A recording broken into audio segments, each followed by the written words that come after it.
पूर्वजों की गौरव गाथा। ओम शांति।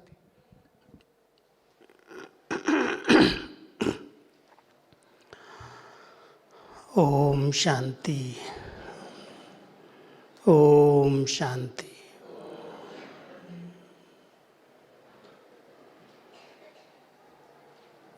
हम सब प्यारे बाबा की विशेष यादों में योग तपस्या कर रहे हैं। इस यज्ञ की आधार मूर्त हमारी दादियाँ, हमारे वरिष्ठ भाई दादाएं, जिन्होंने यज्ञ का फाउंडेशन बनकर के पिल्लर की रीति से बाबा के अव्यक्त होने के बाद इस यज्ञ को इतना विस्तार रूप दिया। मेरा भी उनके साथ बहुत समीप संबंध पार्ट बजाने का रहा। 1971 की बात है। 71 में मैं मधुबन में पहली बार आया। वैसे तो हमारी दादियों की, बड़ों की पालना मुझे 4 साल की उम्र से ही मिलती रही। जब मेरी उम्र 4 साल थी, 1960 में मातेश्वरी हमारी मीठी मम्मा 35 दादियों को लेकर के हमारे गांव में आई थी। छोटे से गांव में कोई साधन नहीं, कोई उस समय साइंस के साधन तो क्या, लेट्रिन बाथरूम भी नहीं। टेम्परेरी रूप में थोड़ा सा स्थान बनाया गया था और गांव में घूमने के लिए कोई गाड़ी मोटर तो थी नहीं, बैलगाड़ी थी। तो इन दादियों को हमारे लौकिक पिताजी ने बैलगाड़ी में पूरे गांव की परिक्रमा कराई थी। वो दृश्य तो मुझे नहीं सामने आता है, लेकिन मेरा बचपन इन्हीं दादियों की गोदी में ही पला। एक दादी थी, नाम तो आप सबने सुना होगा, अभी बेंगलोर में 2 साल पहले शरीर छोड़ा, सरला दादी। सरला दादी कानपुर में थी उस समय और मेरी लौकिक बड़ी बहन उनके साथ सेवा पर थी। और दादियाँ इतनी नम्र चित्त, इतनी निर्माण चित्त, क्योंकि सेवाओं का इतना विस्तार भी नहीं था। कोई भी गांव वाले अगर निमंत्रण देते थे दादियों को तो बहुत सहज रीति से वो गांव में सेवा के लिए चले जाते थे। और मेरे गांव में भी कभी 10 दिन, कभी 15 दिन आकर के रहती थी। और सवेरे सवेरे अंधेरे में मम्मी के साथ, माताजी के साथ बाहर जंगल में ही जाती थी लोटा लेके। लेट्रिन बाथरूम नहीं था गांव में, बनाने भी नहीं देते थे। इन दादियों की त्याग, तपस्या, उनकी सेवाएं, जिसके आधार से आज ये यज्ञ इतना बड़ा विस्तार को पाया है। बहुत सरल, मिलनसार, सहनशील ये दादियाँ रही। तो मैं शायद 6-7 साल का जब था, याद आता है मुझे वो दिन। तो मैं इन दादियों को इनकी गोदी में ही खेलता था, थाली से ही खा लेता था। तो वो सरला दादी विशेष हमारे गांव में जाती थी और मुझे बहुत प्यार से पालना देती थी।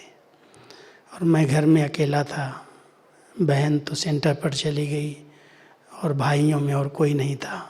परिवार के अंदर पिताजी 3 भाई थे, लेकिन उसमें मैं इकलौता बेटा था। इसलिए लौकिक और अलौकिक दोनों परिवार की पालना मिली। कभी कभी मैं बीच में स्कूल की छुट्टी लेकर के कानपुर चला जाता था। तो दादी के साथ वहाँ भी रहते थे सेंटर पर। उसके बाद जब मेरी उम्र करीब 15 साल की थी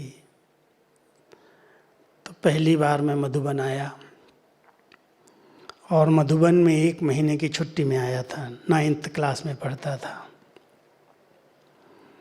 स्कूल की छुट्टी थी तो 1 मास में पांडव भवन ही था छोटा। उस समय तो ओम शांति भवन या मेडिटेशन हॉल भी नहीं था, और सब प्रकार की सेवाएं थी स्थूल। और दादियाँ तो ठीक, लेकिन दादियों की जो लौकिक माताएं माँ थी, हमारी रतनमयी दादी की लौकिक माँ,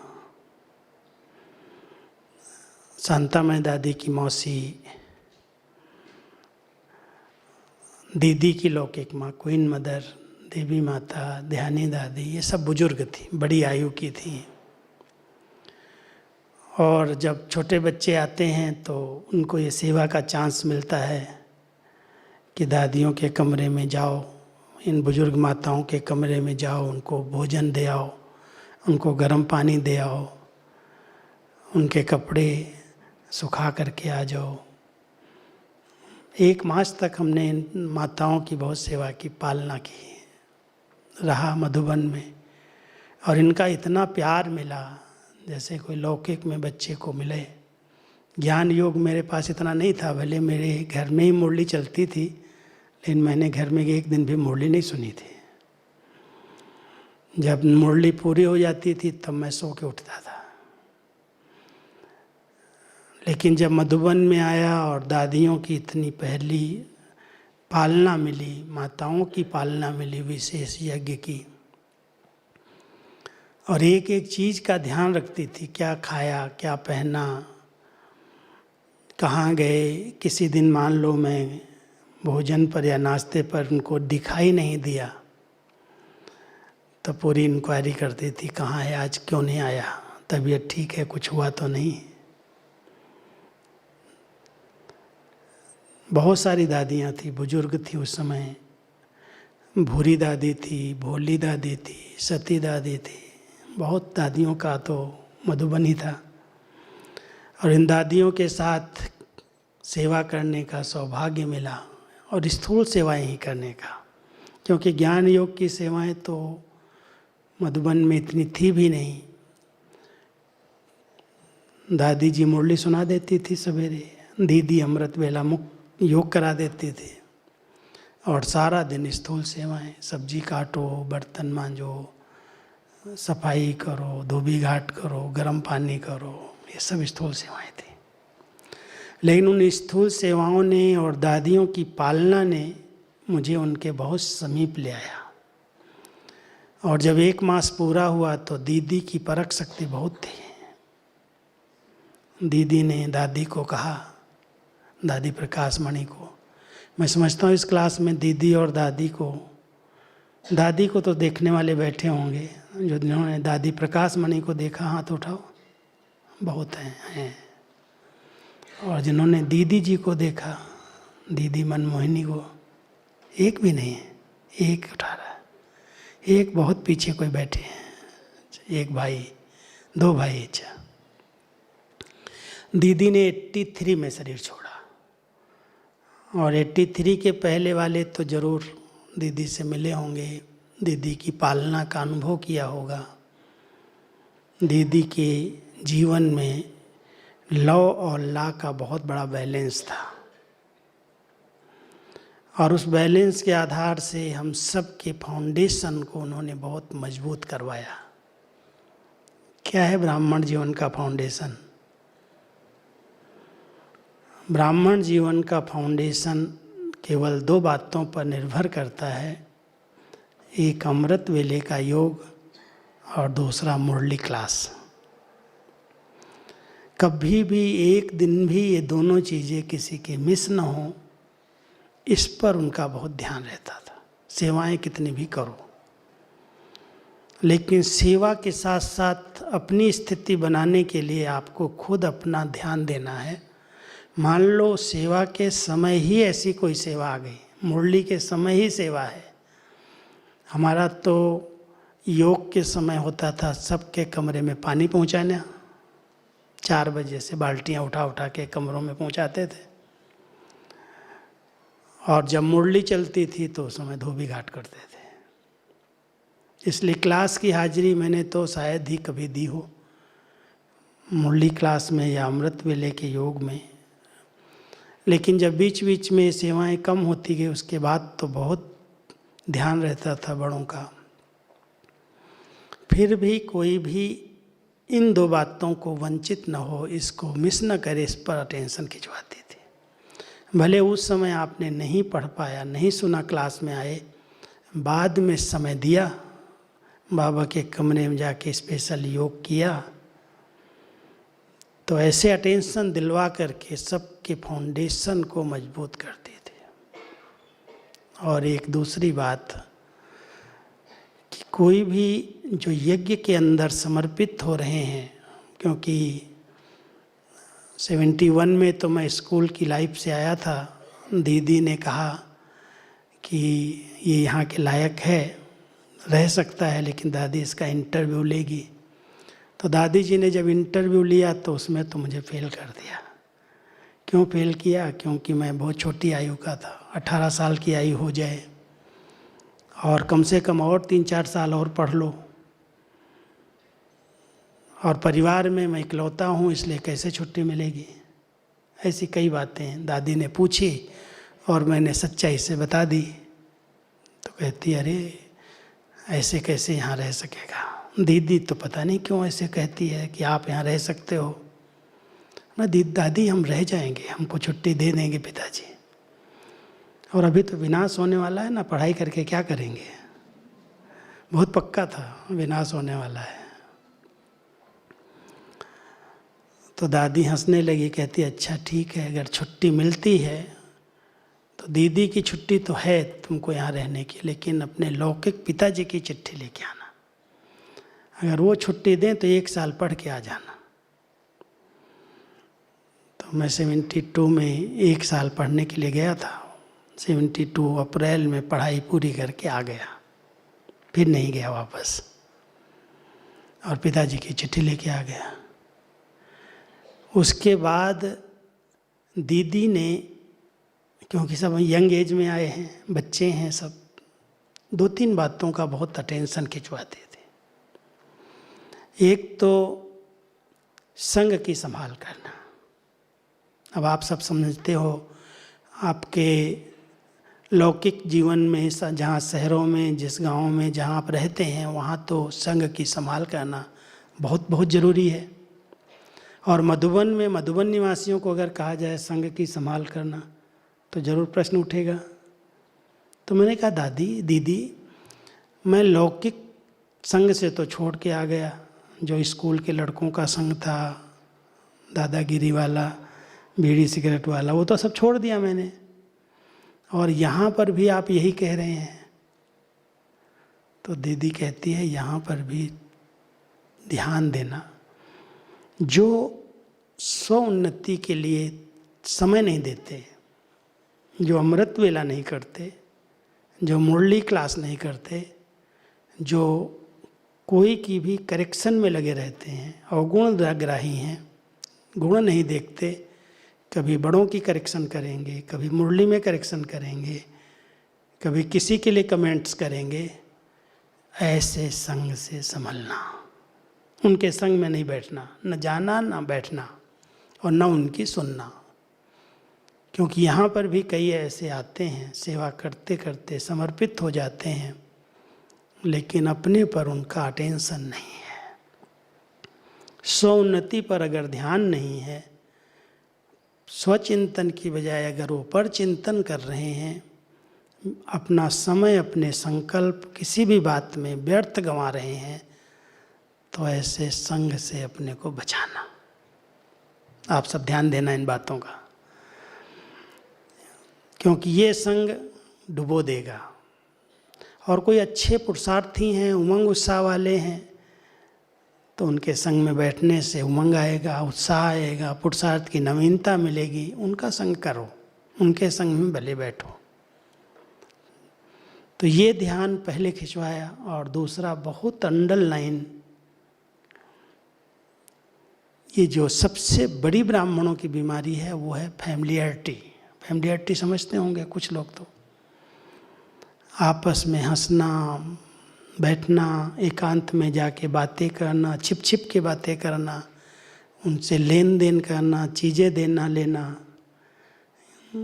खास करके बहन और भाई साथ में रह करके सेवाएं साथ करके एक दूसरे के साथ, जरा भी कोई हंसी मजाक न हो, दैहिक दृष्टि न हो, जिसको फैमिलियरिटी कहा जाता है, और सबसे बड़ा विकार है। फैमिलियरिटी होते होते, आपस में लेन देन होते, बातचीत होते होते कभी कभी कहीं न कहीं मुख्य मर्यादा का उल्लंघन हो जाता है। इसलिए बहुत अटेंशन, दीदी का तो इतना ध्यान रहता था, क्योंकि सब यंग कुमार कुमारियाँ मधुबन में हैं। ब्रह्मचर्य व्रत हमारा मूल फाउंडेशन है। कभी भी कोई एक को भी कहीं एकांत में बात करते हुए भी देख लिया और उनके पास कंप्लेन गई कि फलानी बहन के साथ फलाने भाई ने ऐसे बात की, वहाँ बैठे थे, खा रहे थे, हंस रहे थे, बस धर्मराज, देखो ये यज्ञ है और इसका मूल बीज पवित्रता है, ब्रह्मचर्य व्रत है। अगर इसमें जरा भी कोई युद्ध हो, मेहनत लगे, तो दुनिया पड़ी हुई है, कहीं भी जा सकते हो, छुट्टी लेकर जा सकते हो, लेकिन यहाँ पर कोई भी इसकी बदबू नहीं होनी चाहिए। इस बात पर सब अंडरलाइन करना, क्योंकि ब्राह्मण जीवन का जो मूल फाउंडेशन है वो पवित्रता है। और दीदी एक व्रता थी, एक व्रता, एक बाबा दूसरा ना कोई।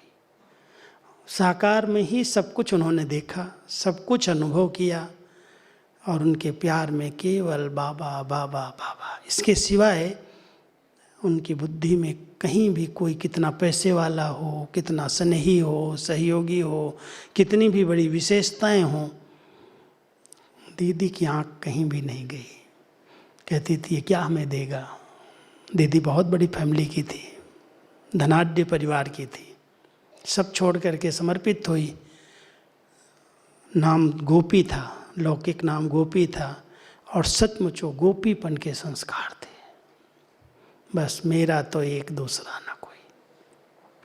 और इसी रूप में हम सबको भी ऐसा पक्का कराती थी कि देखो कहीं पर भी किसी भी देहधारी में जरा भी लगाव और झुकाव नहीं होना चाहिए, किसी के प्रभाव में मत आना,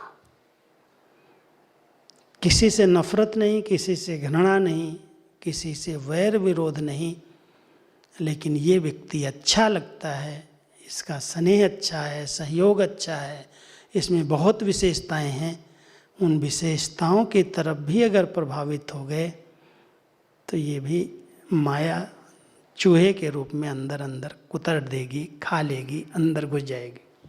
ध्यान देना है सब। हम सबको अपनी ये जीवन बहुत निर्मल, बहुत पवित्र, बहुत स्वच्छ बनानी है, और सदा बाबा के साथ सच्चे दिल की प्रीत रख करके चलना है। पढ़ाई पर इतना अटेंशन, लौकिक में दीदी ने एक क्लास भी नहीं पढ़ाई की, वो साइन भी हिंदी में नहीं कर पाते थे, हिंदी में थोड़ा बहुत सीखा था, वही साइन करती थी, और मुख्य प्रशासिका थी। मम्मा के बाद दीदी को बाबा ने इस सीट पर रखा था।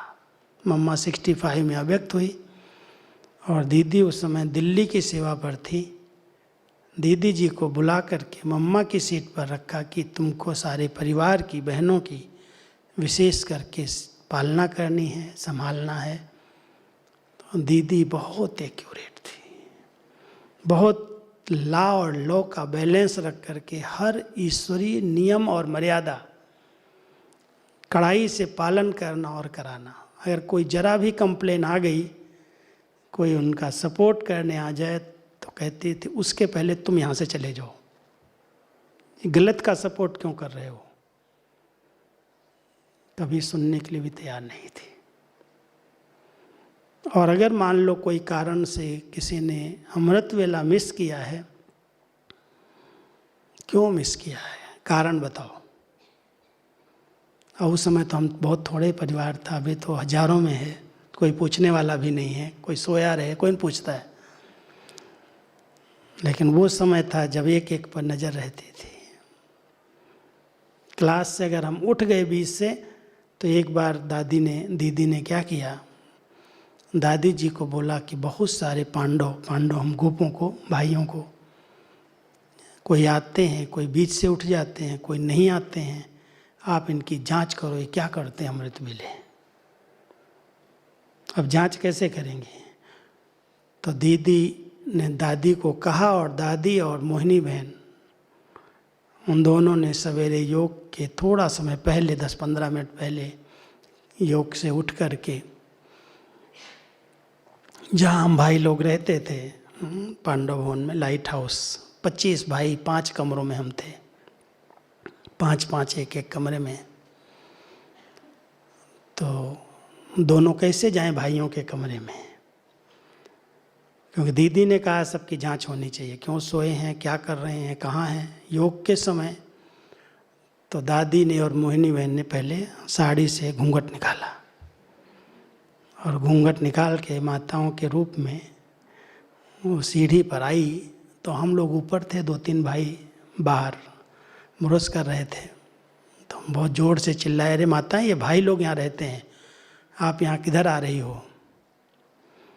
तो दादी ने सीटी मारी ऐसे, चुप, कोई नहीं बोलेगा। हम समझ गए आज तो कुछ स्पेशल है, नहीं तो 4:30 पौने 5 बजे सबके कमरों में, भाइयों कमरे में दादी क्यों आएगी।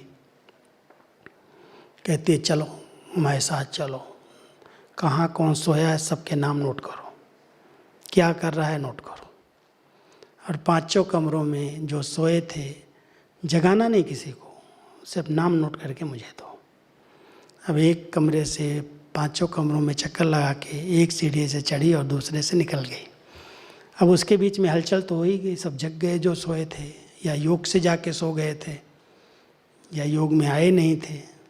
अब सबके नाम तो चले गए, हलचल हो गई। अब क्या होगा भाई, क्योंकि लाफुला संस्था, लाफुल है।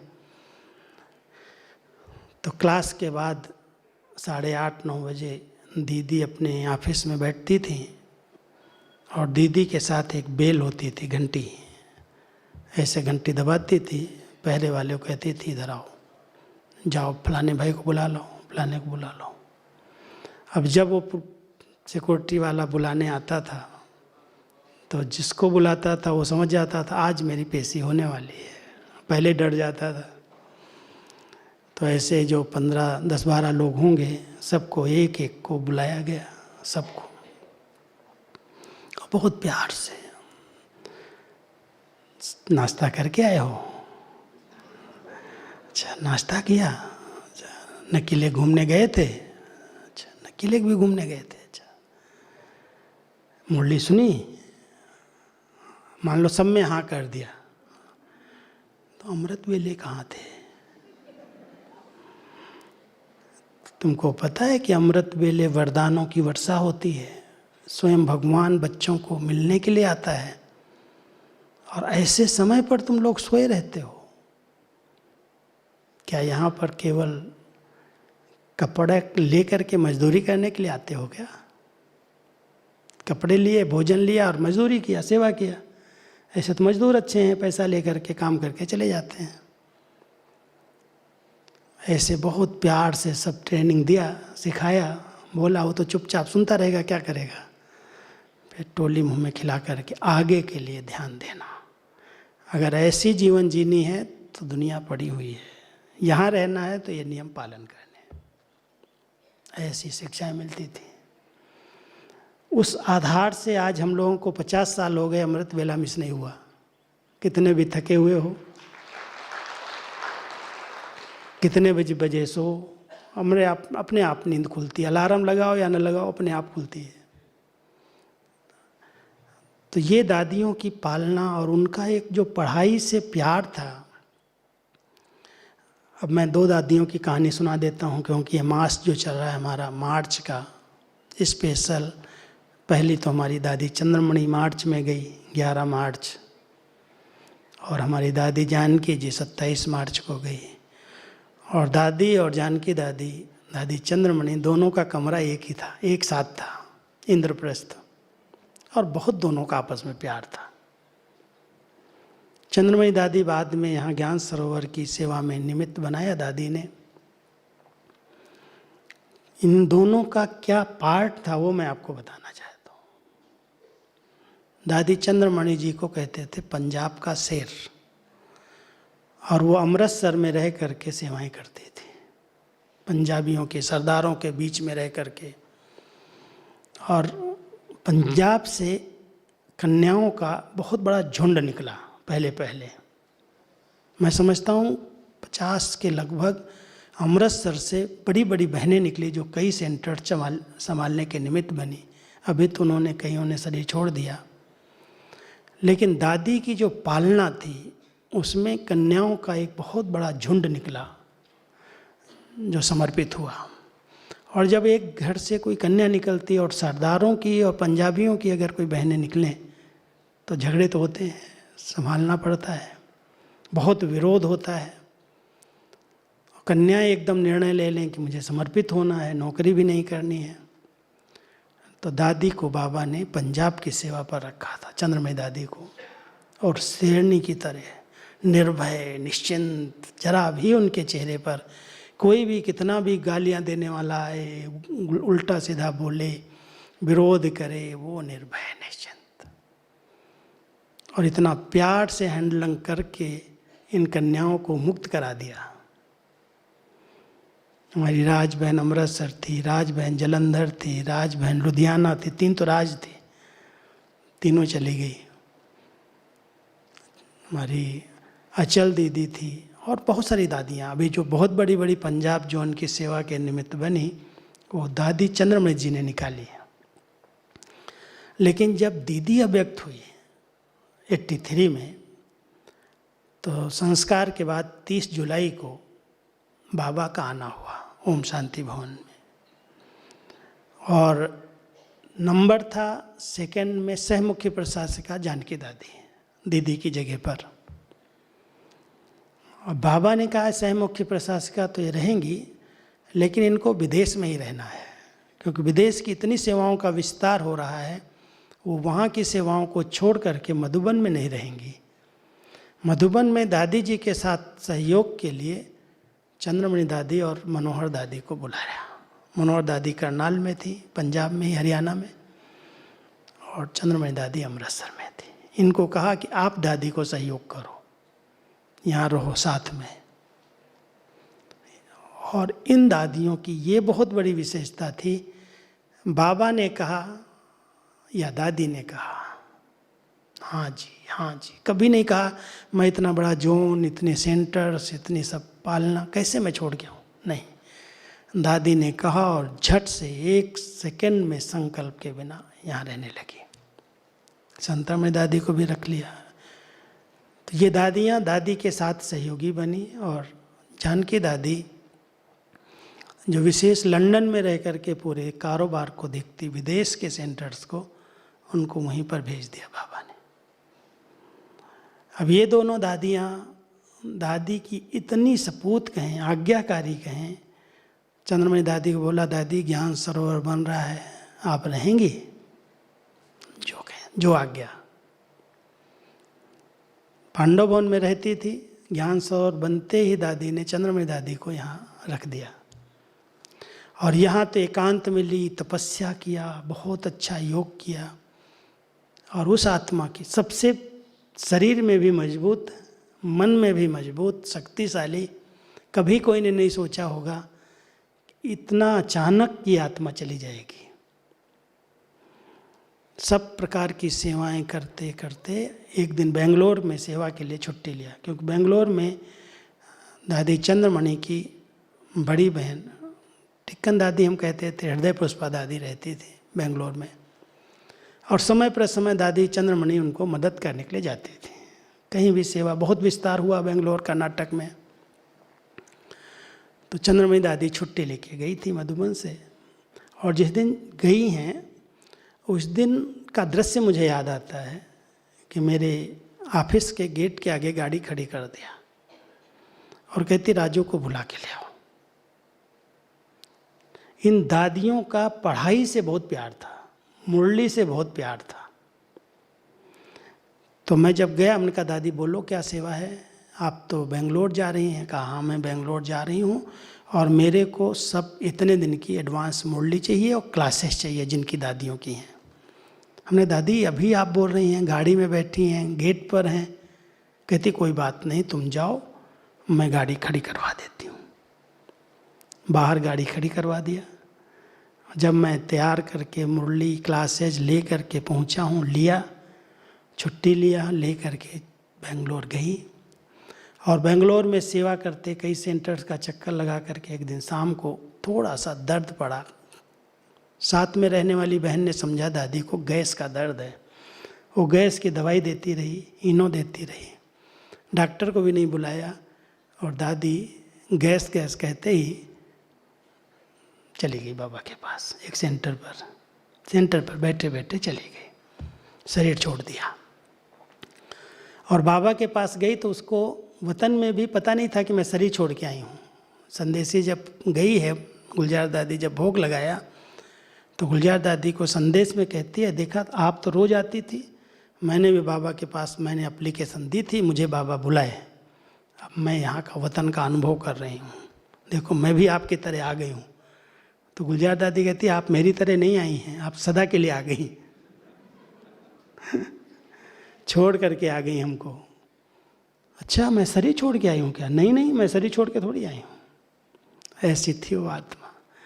तो अचानक एक सेकंड में इस शरीर को छोड़ना, और शरीर छोड़ करके फिर बाबा ने जो पाठ पढ़ाया अचानक का, उसी समय से पढ़ाया। अचानक होगा, अचानक होगा। उसके बाद उनकी बॉडी को भी यहाँ लेके आए थे बेंगलोर से।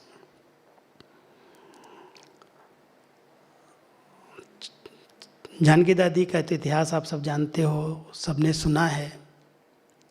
इतनी बड़ी एज और इतनी एनर्जी की पावर जो अंदर थी उनके पास। लास्ट में फरवरी मास में पूना होकर के आई। पूना से ही सेवाओं का प्रारंभ किया और लास्ट में पूना की सेवा करके ही वहाँ से छुट्टी लेके हॉस्पिटल गई और मधुबन में आ गई थी ग्लोबल हॉस्पिटल में, और यहाँ ही शरीर छोड़ा 27 मार्च 2020 जब लॉकडाउन हुआ। लेकिन दादी जी का जो एक अंदर का निश्चय था, विश्वास था, कहती थी शरीर छोड़ूं तो कैसे, मरूं तो कैसे, मेरे अर्थी पर भी 5 रुपया नहीं खर्च होना चाहिए। हम लोग हंसते थे, कभी कभी ऐसे बोल देती थी, क्योंकि बहुत नज़दीक से पार्ट बजाने का, सेवा का चांस मुझे भी मिला दादी के अव्यक्त होने के बाद। क्योंकि दादी जी जब अव्यक्त हुई 2007 में, तो जानकी दादी जी को लंदन से बुलाया गया, यहीं रहना है अभी आपको। यहाँ रही तो हम लोगों के साथ वही जो दादी के साथ हमारा रोल था, पार्ट था, सभी पत्रों को सुनना, पढ़ना, जवाब देना, वही पार्ट दादी जानकी के साथ शुरू हुआ। तो रोज़ ही बैठना, रोज़ ही मिलना, रोज़ ही बातें, कोई न कोई। और दादी जी का जो अपना मंथन चिंतन था, उनका जो ज्ञान का एक गहराई में जाने का अभ्यास था, वो बहुत वंडरफुल था। मैंने तो 72 से ही दादी की क्लासेस लिखना और टाइप करना शुरू कर दिया था। 73 में मैं टाइप सीखा, लेकिन उसके पहले ही दीदी कहती थी तेरे को हिंदी अच्छी आती है, दादी जानकी जो क्लास कराती है तुमको सब लिखना है, और लिख करके उसका सार बनाओ। सार में लिखना, ऐसा नहीं टोटल लिख देना, सार लिखो और सब सेंटर्स को भेजो। तो ये सेवा मुझे पहले से ही मिल गई थी। दीदी क्लास नहीं कराती थी, लेकिन दीदी टॉपिक देती थी जानकी दादी को कि आपको क्लास करानी, इस टॉपिक पर कराओ, इस टॉपिक पर कराओ। तो दीदी और जानकी दादी की बहुत फ्रेंडशिप थी। जरूर मुरली के बाद 15-20 मिनट एकांत में बैठ करके रूह ध्यान करना, उसकी गहराई में जाना। आज बाबा की मुरली की ये विशेष बात थी, क्योंकि दीदी उसके प्रश्न उत्तर निकालती थी, उसको हाईलाइट करती थी। जानकी दादी से रूह ध्यान करके कहती थी आपको इस पर टॉपिक पर क्लास कराना है, और मेरे को बुला कर कहती थी जाओ तुमको जो अच्छा लगे इसमें से जो मैंने लिखा है वो प्रश्न उत्तर बनाओ और इनलैंड लेटर पर टाइप करके ले आओ। इनलैंड होता था उस समय तो 10 पैसे वाला था, फिर शायद 2.5-3 रुपये का है। उसकी कार्बन कापियाँ हम निकालते थे टाइप पर, प्रश्न उत्तर। और वही पत्रों के उत्तर में एक तरफ उसका जो साइड होता है उसमें उत्तर होता था, और आगे के साइड में मुरली होती थी, प्रश्न उत्तर होते थे। और जितनी बार जितने पत्र आ जाएं, मान लो आज 50 पत्र हैं तो मुझे 10 बार वो काटना है, कार्बन कापियाँ निकालनी है। 5 से ज़्यादा नहीं निकलती थी। फोटो कापी तो थी ही नहीं उस समय, टाइपराइटर ही था, तो कार्बन लगा लगा कर टाइप करते थे। तो ऐसे दीदी के अंदर एक ये रहता था कि बाबा की एक एक बात को गहराई उसकी क्या है, हर एक बच्चे को उसका पता होना चाहिए। और जानकी दादी कहती थी तुम इस पर ज़रूर क्लास कराओ। तो दादी की क्लास कराने की शैली और उनका अपना चिंतन, उनके अनुभव बहुत वंडरफुल थे। दादी 1974 में 74 में लंदन गई हैं। उसके पहले कहने लगी पूना में सेवाएं करते कि मैं दादी क्यों जाऊं, वहाँ क्या है, इंग्लिश मुझे नहीं आती। बाबा ने कहा नहीं, तुम्हीं को जाना है। हाँ जी, ये दादियों ने हाँ जी का पाठ पढ़ करके क्या से क्या बन गई, केवल हाँ जी। और लंदन में किस लिए भेजा था शायद आप सब जानते हो। दादी की स्टूडेंट थी जयंती बहन की लौकिक माँ, जिनका नाम था रजनी माता, और उनका पिताजी का नाम मुरली भाई था। मुरली भाई ज्ञान में इतने नहीं थे, लेकिन रजनी माता बहुत पक्की थी, और उन्होंने ही निमंत्रण दिया था कि अभी लंदन में सेवाएं शुरू करो। तो 71 में पहला ग्रुप गया, 72 में सेंटर खुल गया, और 74 में फिर जानकी दादी जी वहाँ गई। और वहाँ से उन्होंने जो विश्व में सेवाएं की, उनका त्याग ऐसा था, तपस्या ऐसी थी। दृष्टि से सृष्टि कैसे बदलती है, किसी को ऐसे दृष्टि दे दे तो उसका जीवन बदल जाए, ऐसी दादी की तपस्या थी। जयंती को कहती तो कोर्स कराओ, मैं इसको योग कराऊंगी, मैं इसको भोजन बना के खिलाऊंगी। भोजन बनाने में नंबर 1 दादी जानकी। कोई की पालना कैसे करनी है, ऐसे लंदन में एक स्टूडेंट निकला, 2 निकले। एक छोटा सा घर, छोटे से स्थान पर रह करके, कोई साधन, कोई सुविधा नहीं। मैं 2 बार लंदन गया, मैंने वो खास मकान में देखने गया कैसे दादी उस स्थान पर रहती थी।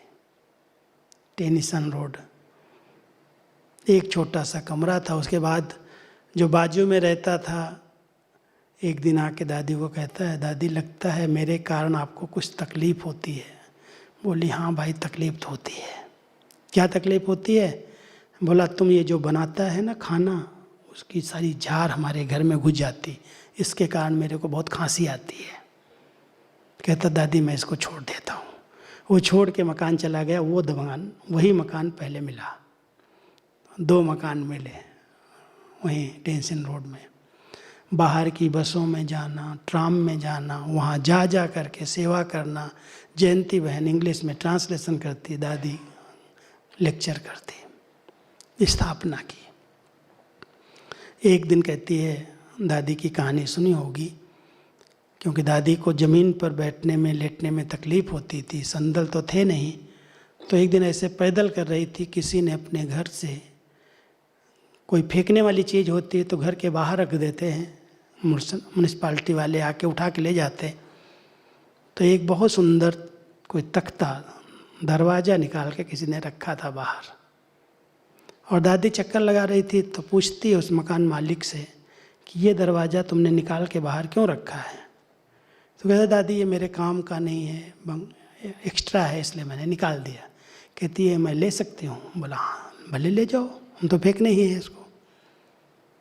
और दादी वो अपने यहाँ उठवाई, ले आई, उसके नीचे ईंटें और लकड़ियाँ लगा लगा करके उसको संदल बनाया, उस पर रात को सोना और सवेरे उठ करके उसी पर बैठ के संदली बना के क्लास कराना, ऐसे स्थापना की। इतना त्याग, इतना कुछ नहीं था, कोई भी चीज़ नहीं, लेकिन एक बहुत ऊंचा लक्ष्य था। टीचर्स बहनों को इसमें फॉलो करना चाहिए कि अगर भंडारी में मान लो स्टूडेंट आने लगे, कुछ भी पैसा आता है, आधा तो यज्ञ में पहले जाना चाहिए, देखना नहीं, आधा जाना चाहिए। बाबा का यज्ञ पहले भरपूर हो। मान लो कहती पहले 80 पाउंड आए, 40 मधुबन में जाएंगे, 40 यहाँ रहेंगे, उसी से अपना खर्चा चलाएंगे हम। बहुत इकोनॉमी से, बहुत त्याग वृत्ति से 2 जोड़ी कपड़े में पूरा साल निकाल देती थी। कहती एक धोएंगे एक पहनेंगे, क्या ज़रूरत है साड़ियाँ रखने की, क्या ज़रूरत है बेटी भरने की। थैली उठाई और चल दी। सेवाएं तो ऐसे की इन लोगों ने, बहुत त्याग वृत्ति से। जब यहाँ से बॉम्बे में पहले पहले बाबा के समय सेवा पर गई थी, 20 रुपया दिया था, ईशु दादी से लेके गई थी। और वो भी खर्च नहीं करना है, post master, rail train station master की सेवा करके फ्री टिकट लिया ट्रेन में, और वहाँ जा कर के, वहाँ पर पैदल जा कर के कई किलोमीटर जहाँ जाना था वहाँ रिक्शा नहीं करना, पैसा नहीं खर्च करना था भी नहीं। 20 रुपया लेके गई और 20 बचा के लाई, सेवा करके आ गई। तो इन दादियों ने जो सेवा की है, त्याग किया है, तपस्या की है, उसका आज हम फल खा रहे हैं।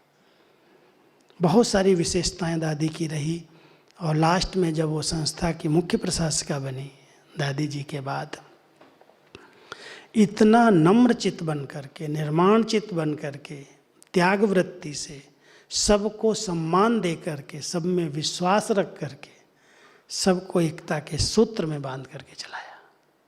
कहीं ऐसा नहीं कहती थी मैं तो विदेश में इतने साल रही हूँ, 40 साल विदेश में रही हूँ, मुझे इंडिया के बारे में, भारत वालों के बारे में कुछ पता नहीं चलता। तुम तो जानते हो सबको, कहाँ क्या भेजना है, क्या लिखना है, कैसे दादी ने आपसे लिखाया है, तुम्हें लिखो सब। ये सेवा मुझे दे देती है। मुझे बताओ भले, लेकिन करो तुम्हें। मैं बता देता था उनके नाम से पत्र, क्योंकि दादी के बाद तो उन्हीं के नाम से लिखना पड़े। लेकिन दादियाँ इतनी हम्बल, इतनी नम्र चित्त बन करके, एक दूसरे को सम्मान दे करके यज्ञ की कारोबार को इतना सफल, इतना आगे बढ़ा करके चलाया। तो हम तो जानकी दादी की अनेक विशेषताएं देखते। कभी कोई भी प्रॉब्लम शरीर की तो आई, क्योंकि शरीर बड़ी आयु का था। हमेशा कहती थी, कभी पूछो दादी तकलीफ हो रही है कुछ, कहती थी दर्द तो होता है। एक बार यहाँ से गई थी देहरादून सेवा पर, 2004 में शायद, 4 या कोई 14 में। तो वहाँ गई और चारपाई से शायद नीचे गिर गई, तो फ्रैक्चर हो गया। और उसके बाद तो ऐसा लगा अभी तो दादी का बचना मुश्किल है। लेकिन बहुत योग बल का प्रयोग करके, बिस्तर पर होते हुए ऐसे क्लास कराना, मिलना जुलना। उस समय की क्लासेस भी हमारे पास हैं। उनका उस समय का भी चिंतन बड़ा वंडरफुल था। इतनी तकलीफ होते हुए कहती थी दर्द होता है, दुख नहीं होता है। दुख धाम से तो बाबा ने निकाल दिया, दुख नहीं होता, दर्द तो होगा ना, शरीर का हिसाब किताब है। लेकिन इतनी अच्छी स्थिति में रह करके, उस बीमारी में, उस दर्द में भी दादी ने कभी भी ये नहीं कहा मुझे दर्द है, तकलीफ है। और डॉक्टरों को तो इतनी चैलेंज कई बार किया, जो मैं आपको क्या बताऊं। डॉक्टर्स बिल्कुल छुट्टी नहीं देते। एक बार की बात है, दादी को हर्निया की तकलीफ थी और पेट फूल गया था। तो यहाँ से बड़ी जल्दी जल्दी उठा करके अहमदाबाद भेज दिया, और अहमदाबाद में आईसीयू में भर्ती हो गई।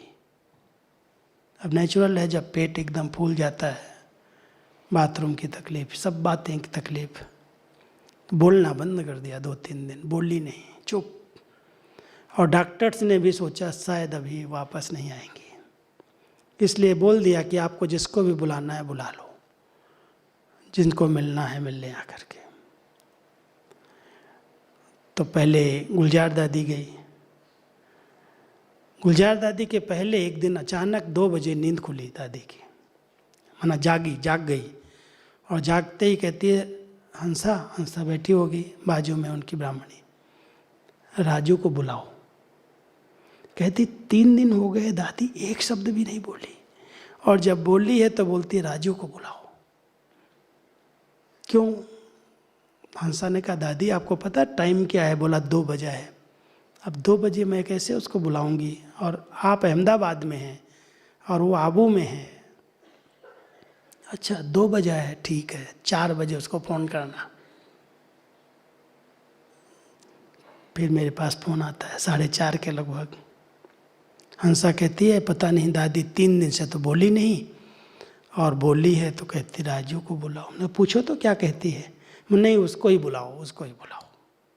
आप आओगे? हमने कहा जरूर आऊँगा, दादी बुला रही है तो। अब मैं यहाँ से निकला, स्नान वगैरह तैयार होकर के गया, 9 बजे पहुँचा अहमदाबाद। पहुँचते ही गया हॉस्पिटल में, तो आईसीयू में थी, और आईसीयू में किसी को जाने नहीं देते थे, बहुत स्ट्रिक्ट थे डॉक्टर्स। अब दादी को वहाँ पता चल गया अंदर टेलीपैथी, तो आ गया है, बाहर बैठा है।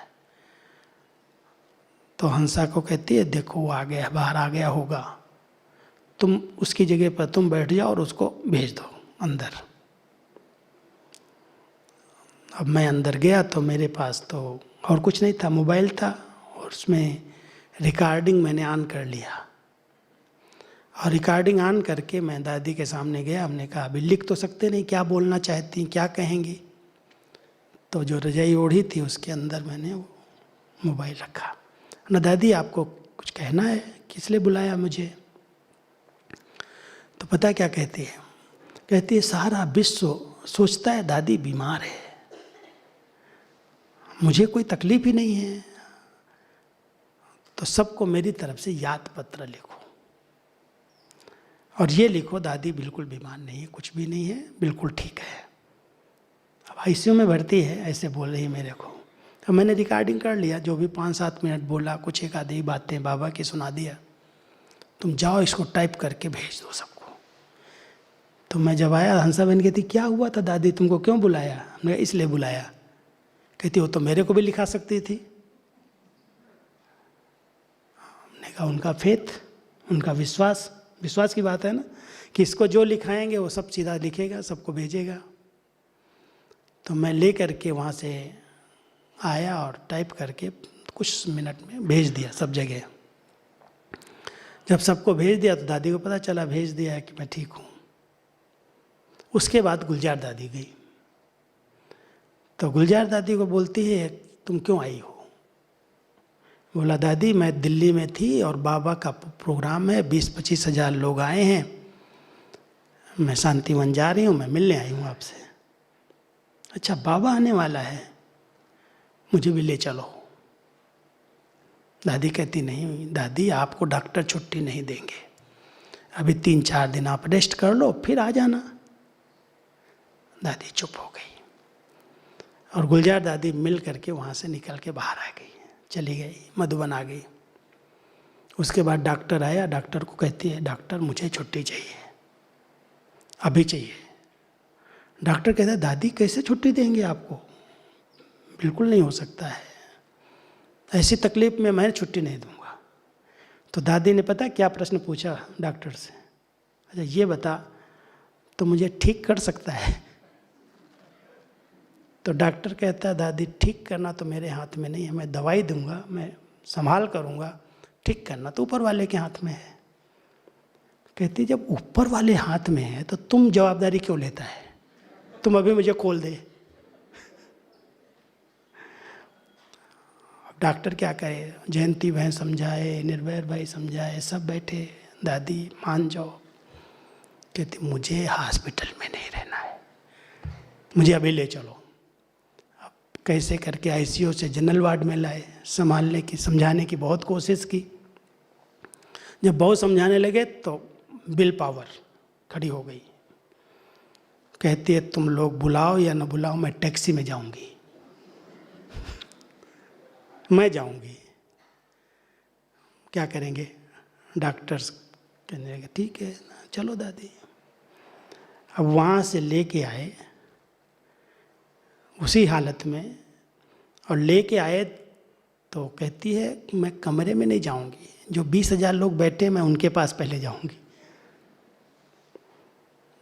आई क्लास में, सीधा ही आ गई, और आते ही क्लास कराया 15-20 मिनट, जो सुनाना था मिली सबसे, और उसके बाद ठीक हो गई, बिल्कुल नॉर्मल हो गई।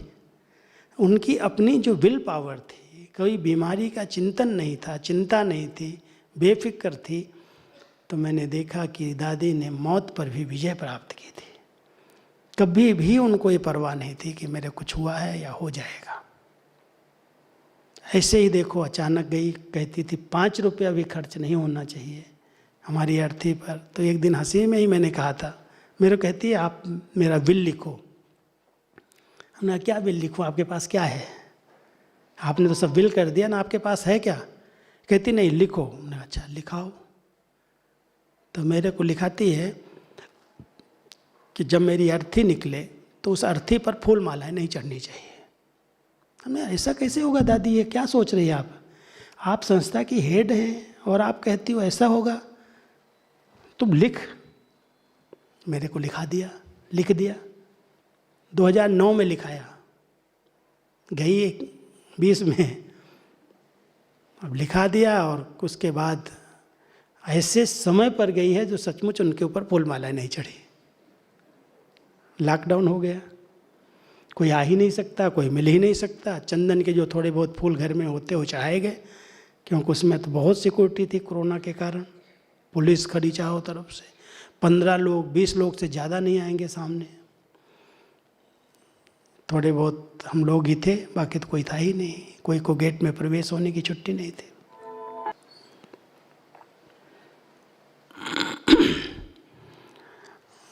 तो दादी जी की जो क्लासेज हुई हैं 72 से लेकर के, सब रिकॉर्ड मैंने किया, सब टाइप किए। सामने नहीं बैठता था तो कभी कभी मुझे भी सुनने को मिलता था कि यहाँ क्लास चल रहा है, तुम कहाँ था? मैं क्या करता था कि दादी अगर वहाँ क्लास करा रही है, स्पीकर चल रहा है, तो हम डायरेक्ट स्पीकर सुनते हुए टाइप कर देते थे, दोबारा नहीं सुनना पड़े। क्योंकि दादी की हर क्लास टाइप हुई, जितनी क्लासेज कराई सब क्लासेज टाइप होते थे। और जब तक मुझे कहीं सुनने को मिल जाए कि दादी की क्लास चल रही है और माइक पर रिले हो रही है, तो मैं स्पीकर पर सामने ले करके या हेडफोन लगा के बैठ जाता था, और उधर क्लास कराया, इधर टाइप हो गया, और टाइप करके तुरंत उनके हाथ में दे देते। उनको बहुत ज्ञान रत्नों का इतना शौक़ था, यहाँ भेजो, इसको भेजो, उसको भेजो।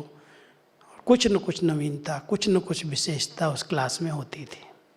कभी भी इनके क्लासेज मैंने रिपीट नहीं देखे। तो कुछ बातें तो रिपीट होती थी, जैसे लास्ट में सार सुनाने लगी, मैं कौन, मेरा कौन और मुझे क्या करना है। 3 बातों में पूरे ज्ञान को ही समेटा, लेकिन इसमें भी कुछ न कुछ नवीनता, इन शब्दों में भी कोई न कोई नवीनता। दादी ने बहुत विस्तार किया ज्ञान का, हर धारणा पर ध्यान खिंचवाया, और सार रूप में मैं आत्मा, मेरा बाबा, और ये ड्रामा में जो कुछ हो रहा है बिंदी, कुछ भी याद नहीं करना। कभी भी किसी की कमी कमजोरी सुनती नहीं थी। एक शब्द कहती थी, देखो बाबा ने बड़ा अच्छा किया है, मेरे कान बंद कर दिए। एक कान से सुनता नहीं था। कहती कितना अच्छा है, मुझे कुछ सुनाई नहीं देता है, कोई व्यर्थ बातें बोलता है, मुझे सुनता ही नहीं है। कोई भी बात सुनाओ, छोड़ो इनको, क्या करना है, बाबा को सुना दिया, बाबा को बता दो बस। दादी ऐसा हो रहा है, ऐसा हुआ, मैं नहीं सुनती। तुम इनको ज्ञान का पत्र लिख दो, अच्छी बातें लिख दो, और इन बातों में क्या जाना है, कभी भी कोई की कमी, कमजोरी, संस्कार, इधर उधर की बातें, अगर यज्ञ के अंदर भी कोई ऐसी बातें लेकर के हम गए कि यज्ञ में ऐसे हुआ वैसे हुआ, कहती क्या करना चाहिए दादी, वो यज्ञ में रहने लायक नहीं है। तो पता क्या कहते थे, अच्छा यज्ञ में नहीं रह सकता, यज्ञ में सुधर नहीं सकता, तो बाहर जाकर सुधर जाएगा क्या? चांस दो उसको, संग दो उसको। यहाँ ही बदल जाए तो और अच्छा है, नहीं बदलेगा तो अपने आप जाएगा। तुम निमित्त नहीं बनो किसी के। इतनी अंदर की रहम भावना, दया भावना, परिवर्तन की भावना इन दादियों में बाबा ने कूट कूट करके भरी थी। दातापन के संस्कार इतने जबरदस्त रहे हैं, किसी से लेना नहीं है, लेकिन सबको यज्ञ सहयोगी बनाना है। एक दिन की रमणीक बात सुनाता हूँ। दादी जान की तो बहुत रमणीकता से कभी कभी हमारे साथ ऐसा होता था, क्योंकि बार बार जब जाओ तो 1 घंटा तो बैठना ही पड़ता था, आधा पौना घंटा तो कॉमन बात थी। बैठे रहो, इधर बैठो, सुनो मैं क्या कर रही हूँ, देखो। तो एक दिन मैं ऐसे बैठा था, पत्र वगैरह का काम तो 10-15 मिनट में हो गया, फिर भी नहीं उठने दिया, बैठो इधर बैठो। तो मैं बैठा था तो एक बहन आई और बहुत बड़े घराने की थी, विदेश की, कोई रॉयल फैमिली की थी। तो जब वो आई तो मुझे कान में बोलती, कि वो हिंदी नहीं समझती थी, इंग्लिश वाली थी। कहती ये जो है ना, ये कभी यज्ञ में सहयोग नहीं देती है, बहुत पैसा है इसके पास, लेकिन यज्ञ में कभी करने के लिए दिल नहीं होती, आज इससे कराऊंगी। तो मैं हंसने लगा, हमने कैसे कराएंगी, मांगेंगे क्या? नहीं नहीं, मांगूंगे क्यों, मांगना तो बाबा ने कहा मरना भला, मांगना थोड़ी होता है, तुम बैठो सिर्फ देखो। अब मैं बैठ गया, हमने देखें क्या करती। कहती है इसके लिए शॉल ले आओ। फिर दूसरी बार कहती है इसके लिए अंगूठी ले आओ, इसके लिए ये ले आओ, इसके लिए ये ले आओ। स्लोगन दिया, फल दिया, कार्ड दिया, अंगूठी पहनाई, शॉल दिया, सब देती जा रही देती जा रही। अब जब सब दे दिया, उसने देखा और कहती है, और पसीना पसीना हो गई, पानी हो गई, कि दादी इतना सब मुझे दे रही है। और दादी ने दे दिया और उठ करके बाहर गई। कहती भाई मेरे ऊपर यज्ञ का बहुत बोझ चढ़ा दिया दादी ने, मेरे को लिफाफा दे दो, मैं भी कुछ यज्ञ में दे जाऊं। अब वो तो $1 पाउंड वाली थी, अपना लिया और डाला, और डाल करके दादी प्लीज़ आपने तो मुझे इतना यज्ञ से दिया है, मेरा भी कुछ स्वीकार कर लो। रख के चली गई। वो चली गई, कहती देखा ऐसे कराना होता है।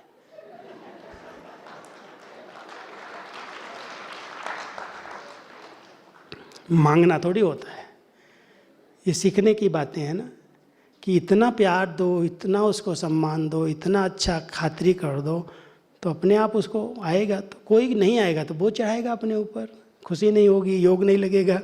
यज्ञ का अगर कोई खा के चला जाए, मान लो आज आपके ऊपर 1000-2000 का खर्चा हो रहा है, और आप सोचो बहन तो मांगती है मेरे से 2000, और आप 500-1000 करके चले जाओ, या पूछो तुमने कितना किया, तुमने कितना किया, तो क्या होगा? भले नहीं करो, बाबा का यज्ञ तो भरपूर है, बोझ तो आपके ऊपर चढ़ेगा, और बोझ चढ़ेगा तो योग नहीं लगेगा, बोझ चढ़ेगा तो खुशी नहीं होगी।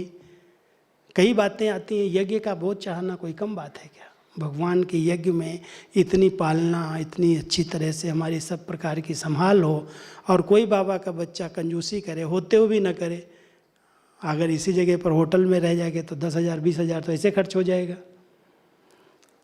तो सोचने की बात है। तो दादियाँ हमारे इस यज्ञ को मजबूत करने के लिए, भरपूर करने के लिए कभी कभी ऐसे कहती थी, देखो इन सब दादियों को बाबा ले गया एडवांस पार्टी में, इनको वीज़ा दे दिया, मेरे को वीज़ा नहीं देता।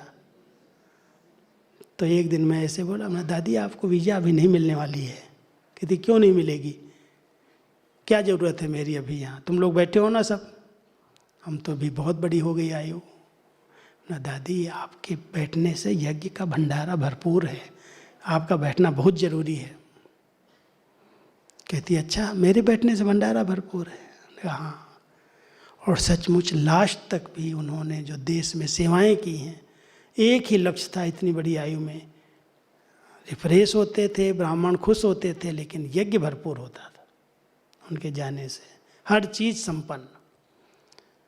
तो लास्ट तक भी वीज़ा नहीं मिलता, रट लगाई थी। अब वीज़ा बाबा ने दिया तो अभी भी उसका तो संकल्प तो यही होगा ना कि बाबा का यज्ञ भरपूर रहे, यज्ञ में कोई कमी नहीं पड़े। शुरू से लेकर के यज्ञ के प्रति, बाबा के प्रति, भंडारा और भंडारी के प्रति बहुत श्रद्धा, बहुत भावना। कभी भी ये कोई नहीं कहे कि यहाँ कोई कमी है। त्याग वृत्ति, तपस्या, लेकिन भावना यज्ञ के प्रति बहुत बड़ी। तो इसलिए दादियों को बाबा ने इसलिए संभाल के रखा। भले अभी एडवांस पार्टी में है, लेकिन मैं तो हमेशा अनुभव करता हूँ कि उनकी छत्र छाया के नीचे यज्ञ फल रहा है, फूल रहा है, वृद्धि हो रही है, इतना बड़ा विस्तार हो रहा है। कितनी लॉकडाउन में सेवाएं हुई हैं। आप लोग तो शायद, कोई लॉकडाउन वाला निकला यहाँ है कोई जिन्होंने लॉकडाउन में ज्ञान लिया हो? कोई बैठे हैं इसे? नहीं है? हैं 2-3 बैठे हैं, लॉकडाउन वाले भी हैं। माना इस साल के अंदर मार्च से मार्च तक ज्ञान में जो आए वहाँ तो उठाओ, खड़े हो जाओ, थोड़ा आपका तो सम्मान होना चाहिए। अच्छा भाई, 3 उठे, देखो 3, 4, 5 एक पीछे 6। अच्छा, 1 साल के अंदर के हैं। देखो लॉकडाउन में बाबा ने पैदा किया ना बच्चे। अभी मैं गया था भोपाल, वहाँ पर एक सिंधी परिवार पहले ज्ञान में चलता था। उसकी माँ ने शरीर छोड़ा, माँ चलती थी, उसने शरीर छोड़ा। अब लॉकडाउन के अंदर उस भाई को आया, उसका जो बेटा था उसको आया कि हम सिंधी समाज की माँ के नाम पर कुछ सेवा करें, बाबा का ज्ञान दें।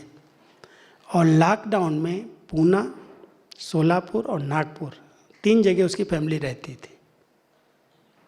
रूपचंदानी परिवार सिंधी। और रूपचंदानी परिवार को टोटल उसने सबको कोर्स करवा दिया, ऑनलाइन कोर्स सेंटर से। बहनों को बोला दीदी आप कराओ, माँ के निमित्त कराओ। और सब इतने पक्के बाबा के बच्चे बने, 7-8 युगल निकले लॉकडाउन से। और इतने करोड़ोंपति हैं, बाबा के बहुत बड़े पैसे वाले बच्चे निकले। जब मैं गया भट्टी के अभी पिछले मास, वो सब के सब भट्टी में बैठे हुए थे। हमने ये समझ रहे हैं सब? बोला सब समझ रहे हैं, बहुत पक्के बाबा के बच्चे, निश्चय बुद्धि बच्चे हैं और तन मन धन से पूर्ण सहयोगी हैं। एक ने अपना जन्मदिन मनाया, सारे सिंधी समाज को इकट्ठा कर लिया, सेवा करा रहे हैं। तो लॉकडाउन भी कल्याणकारी है ना, इसलिए ऐसा नहीं सेवाएं बंद हो गई, सेवाएं नहीं बंद हुई, बहुत अच्छी सेवाएं हो रही हैं। क्योंकि बाबा तो बच्चों को संपन्न संपूर्ण बनाने के लिए तैयार कर रहा है। योग भट्टियाँ ही चल रही है ना। किस लिए योग भट्टी कर रहे हो? संपन्न बनने के लिए ना। सब किचड़ा निकल जाए, सब पुराने संस्कार खत्म हो जाएं, आत्मा पावन बन जाए, इसके लिए तो भट्टी कर रहे हैं। तो ये दादियाँ अभी गुप्त रूप में एडवांस पार्टी में गई हैं, रूपरेखा बदल दिया सेवा की। जो वाचा सेवा, भाग दौड़ की सेवा, सेमिनार करो, अभियान निकालो, इधर जाओ उधर जाओ, घर में बैठो, कहीं नहीं जाओ, लेकिन मनसा इतनी शुद्ध हो, इतनी पवित्र हो।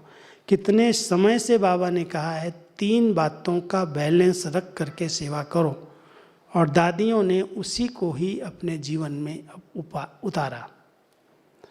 वाचा सेवा, मुख से ज्ञान देना, लेकिन मन की स्थिति का प्रभाव, जितनी मन की स्थिति अच्छी है उतनी श्रेष्ठ वाचा होती है। और कर्मणा द्वारा हर आत्मा को स्नेह देना, सहयोग देना, गुणों का दान देना। तो बाबा ने मनसा वाचा कर्मणा तीनों सेवाओं का बैलेंस सिखाया। और तीनों सेवाएं अगर साथ साथ चलती हैं तो सेवा की सफलता मिलती है। और दादियों ने इसी विधि से लेकर के एक तरफ उनकी पालना की है, कर्मणा में आकर के कुछ खिलाया, कुछ सौगात दिया, कुछ भी किया। दूसरी तरफ उनको ज्ञान रतन दिए मुख से, और तीसरी तरफ मनसा बड़ी पावरफुल, शुद्ध, पवित्र, निर्दोष, निस्वार्थ। ये तीनों सेवाओं का बैलेंस होने के कारण आज सेवा में इतनी सफलता हो रही है। बाबा की जितनी सेवाएं रही हुई हैं, अभी आप ये नहीं सोचना सेवा पूरी हो गई, अभी तो बाबा कहता है क्यों लगने वाली है, और आप सबको तो मास्टर दाता बनना पड़ेगा, देना पड़ेगा, आपके पास इतना स्टॉक जमा होना चाहिए। अंत समय में प्रत्यक्षता का आधार जो मैं समझता हूँ वो है साक्षात्कार।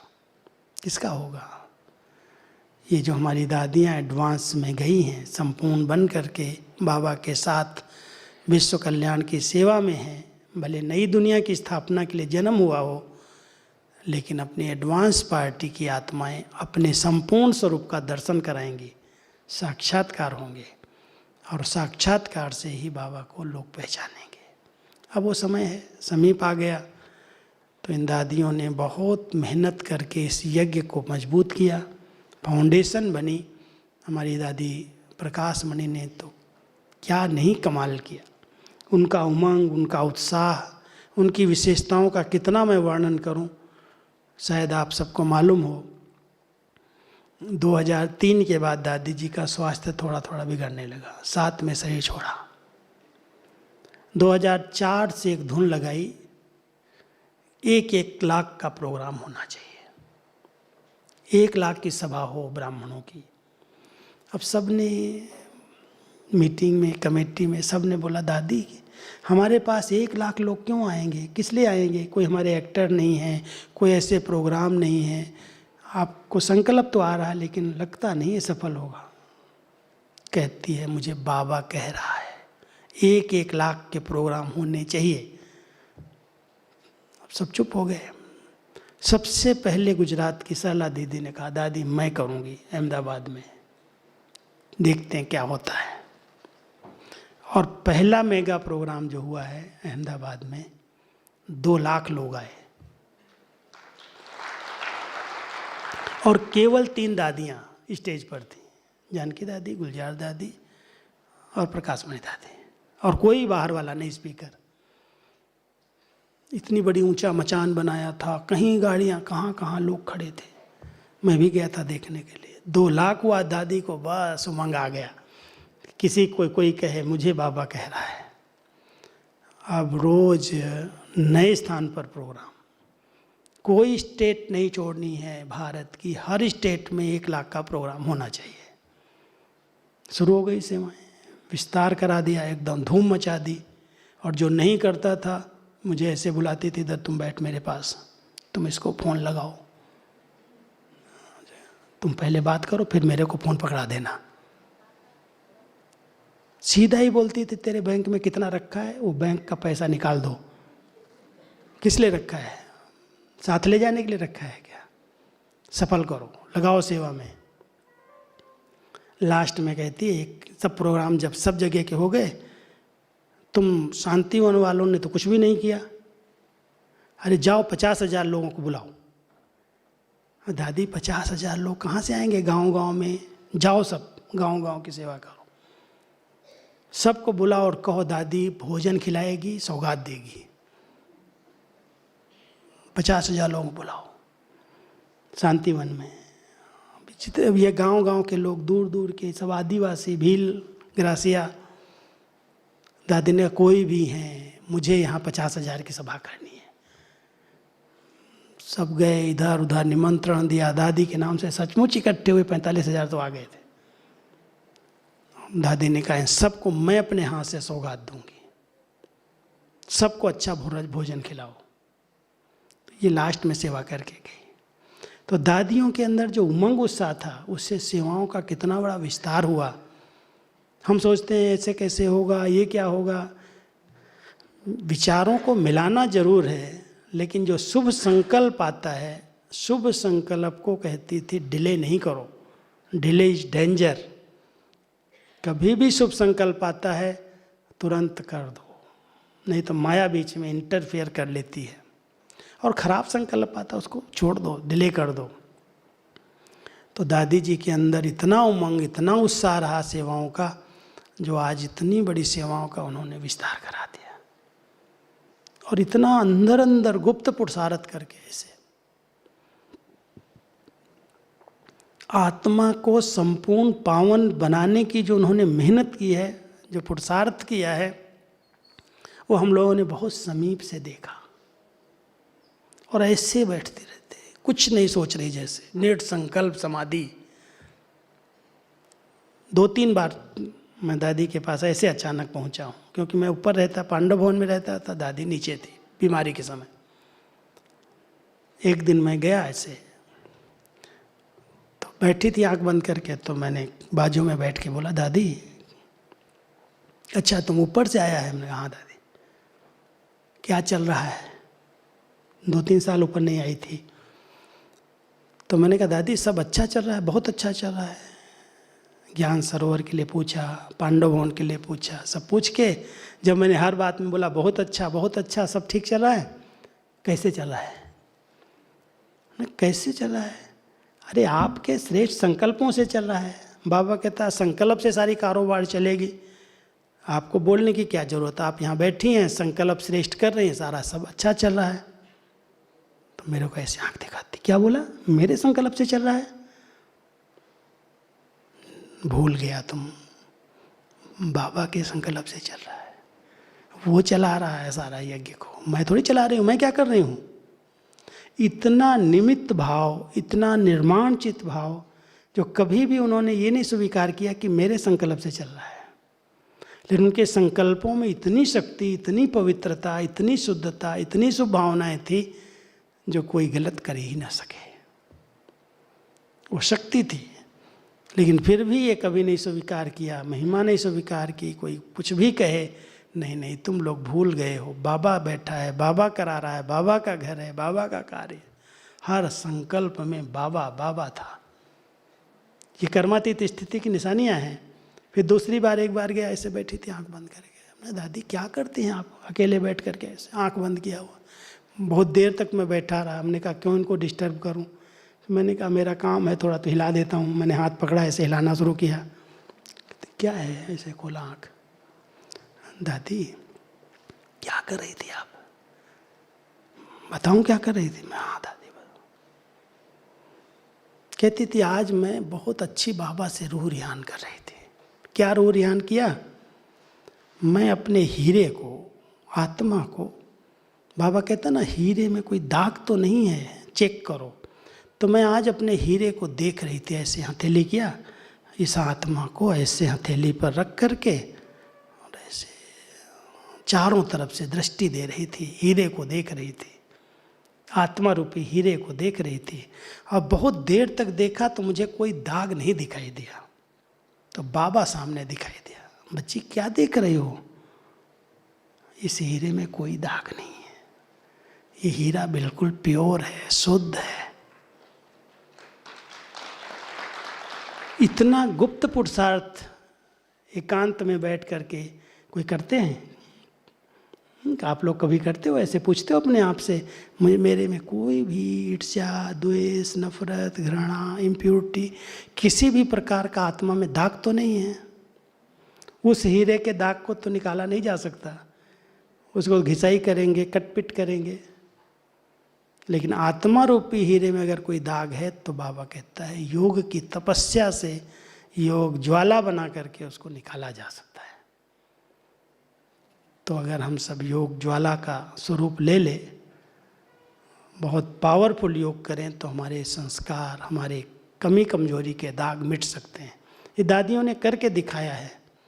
तो हम सबको ऐसी तपस्या करनी है, अपने पूर्वजों को फॉलो करना है। उन्होंने जिस प्रकार से यज्ञ की नींव बन करके 4 प्रकार का बल उनके अंदर था। सबसे बड़ा बल था निश्चय का बल। निश्चय इतना अटूट था, ये भगवान का कार्य है, भगवान के बच्चे हैं, ड्रामा कल्याणकारी है, मैं आत्मा कल्याणकारी हूँ, इसमें कोई भी सीन में मेरा कल्याण हो ही नहीं सकता। निश्चय के आधार से विजय हुई पड़ी है। पहला बल निश्चय का बल था। और दूसरा सबसे बड़ा बल था उनकी पवित्र जीवन, निर्मल जीवन। इतनी पवित्र स्वच्छ जीवन जो कोई भी उसको दाग न लगे, कहीं पर भी कोई आँच ना आए। पवित्रता के बल से नई दुनिया की स्थापना होती है। इसलिए वो पवित्रता का बल योग बल ले आता है और अनुभव का बल था। हर चीज अनुभव से देखी थी, अनुभव से परखी थी, अनुभव की अथॉरिटी थी, इसलिए बोलने से लगता था ये सब अनुभव किया हुआ है। तो निश्चय का बल, पवित्रता का बल, योग का बल और अनुभव का बल, इन बल के आधार से वो लोगों ने, आत्माओं ने, दादियों ने इस यज्ञ को बहुत मजबूत बना दिया, पिल्लर बन गई। और आज इतना निर्विघ्न कार्य बाबा का चल रहा है। उनकी तपस्या का बल है, उनका योग का बल है, जिस बल से आज हम सब आराम से माया जीत बन करके रह रहे हैं। तो हम सबको यही बल जमा करने हैं, जैसे दादियों ने जमा किए, हम भी ऐसे बन के दिखाएं। ठीक है, मैं विराम करता हूँ। ओम शांति।